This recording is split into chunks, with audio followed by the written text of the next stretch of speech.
in the Asia-Pacific region, but have we become what our great ancestors had predicted? A maritime power? It is fact that the Philippines has become one of the greatest suppliers of manpower in the international seagoing vessels. The current records of the POA. Lastly, Madam President, I would like to present to you our 134 candidates for graduation and the Bachelor of Science in Marine Transportation and Bachelor of Science in Marine Engineering who have satisfactorily completed their one-year shipboard training apprenticeship.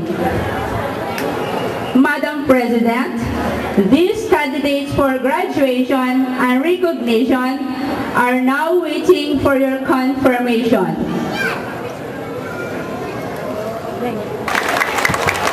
Madam President.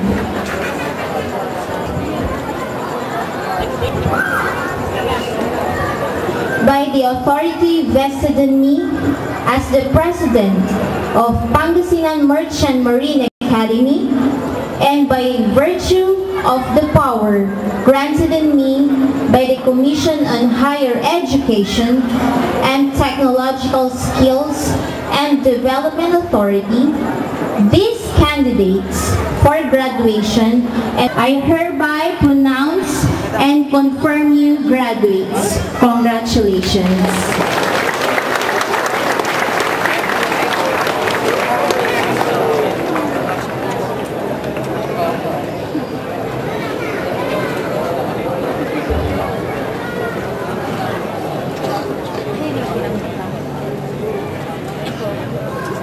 Please be seated.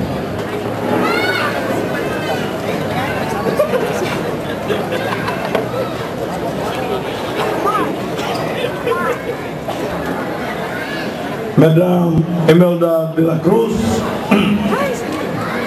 faculty, staff of Pangasinan Merchant Marine Academy, proud parents, ladies and gentlemen, good evening. Our guest speaker for tonight is an epitome of a true public servant. After passing the board exam, he became a constitutional. After that, he became the most distinguished mayor of Olongapo, who have turned the city into one of the most progressive in the country today, where cooperation, nung ito, ang naging chairman, itong taong ito, ang naging chairman ng Senate Blue Ribbon Committee. Hindi pwede na absent ka, hindi pwede tagas-tagas ka, kung tatagas ka, tulong ka. He has authored a number of bills that became law that made a lot of difference in the country's legislative process. He has been the lead advocate for the computerization of the election process to prevent, if not totally avoid cheating. Kasama, at sumama ako sa kanya noong nag-rally kami sa Comelec dahil ayaw nila umpisahan itong computerized election. Na yan ang dapat, yan ang kinakailangan natin sapagkat ang sinisigaw ng taong bayan, huwag na sanang magkaroon ng dayaan sa ating eleksyon. He wielded power and authority without having to engage in political mudslinging. He initiated the food and fruit kind of introduction. Please sit down, take seats. Let me just greet everybody here before I proceed with the speech this evening. Let me congratulate and greet, pay honors to Mrs. Imelda de la Cruz, chairperson and owner of the Pangasinan Merchant Marine Academy. Palakpakan po natin sila. Of course, the president of the Academy, Michelle B. de la Cruz. Members of the academic staff, members of the non-academic staff, mga graduates, and when you board a ship, you'll have to get used to water. At umuulan ngayon, you'll have to get used to storms, the challenges at sea. You still have 1 year to prove that you're a sailor. I understand this will be your practical. You'll be getting on board ships, and there you'll be faced with tremendous challenges in your career. Your first year is very important, therefore, sapagkat bago ko kayo graduate. But until you go into the anvil of life, where you will now be going to see, that's the only time you will realize the kind of man or woman you will be. Kaya ngayong gabi, permit me to congratulate all the graduates and let me hear a very, very round of applause to one another tonight. At bago pa tayo lumawig, tumayo lahat ang graduates, please. Hanapin nyo lahat ang magulang ninyo. Hanapin nyo. Yan ang ba kaya nyo? And now, point to your teachers, your mentors, or your tormentors. Parabakan nyo, ayan.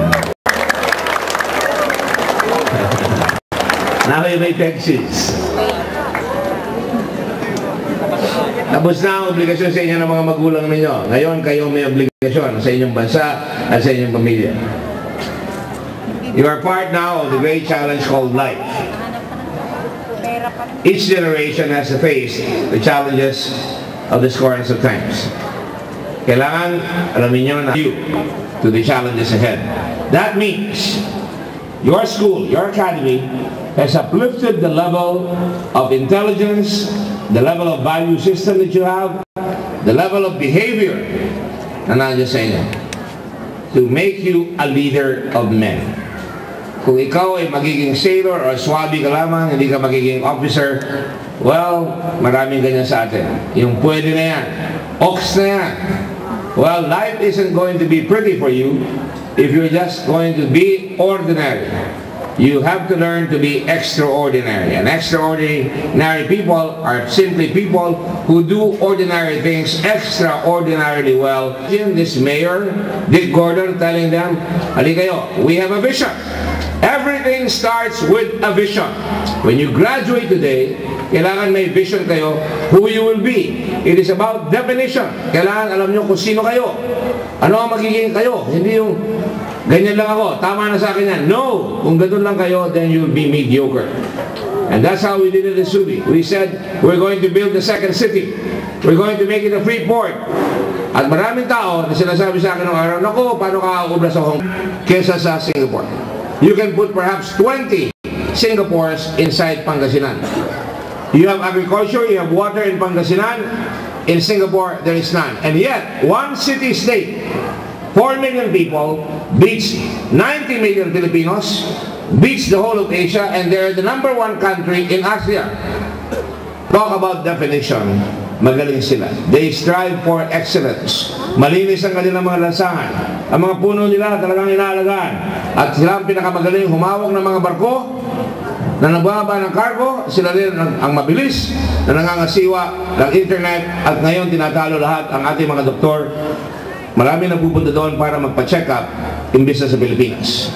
So Singapore continues to develop while the Philippines continues to wallow magiging palaasa. That is why nung inalis sa amin kami na umaasa kami sa mga Amerikano ng Subic, talagang ginulad ko ang mga tao doon at sabi ko gagawin natin free port. Lalo sila nagulat doon, sinabi ko magvo-volunteer tayo. Walang sweldo. Hindi natin nanakawin. Ito mga naiwan sa atin ng Amerikano. Yan ang expectation ng lahat sa Pilipino. Nanakawin katulad ng Clarkfield, katulad ng Sangley Point. Maraming nagtaka, maraming nagalit, maraming nakukutya. Sabi ko, bakit ko ginagawa yan? Sapagkat kailangan alisin natin yung expectation sa atin na tayo ay mahinang klaseng tao. At pag nakita nilang kayo ay nagtatrabaho dito na walang sahod, na pinagmamalasagitan nyo, hindi nyo nanakaw yung gamit, then I'll tell you, dadami ang hanap buhay dito sa Subic. Alam nyo na ginagawa namin yan, all the presidents of the world practically went to Subic.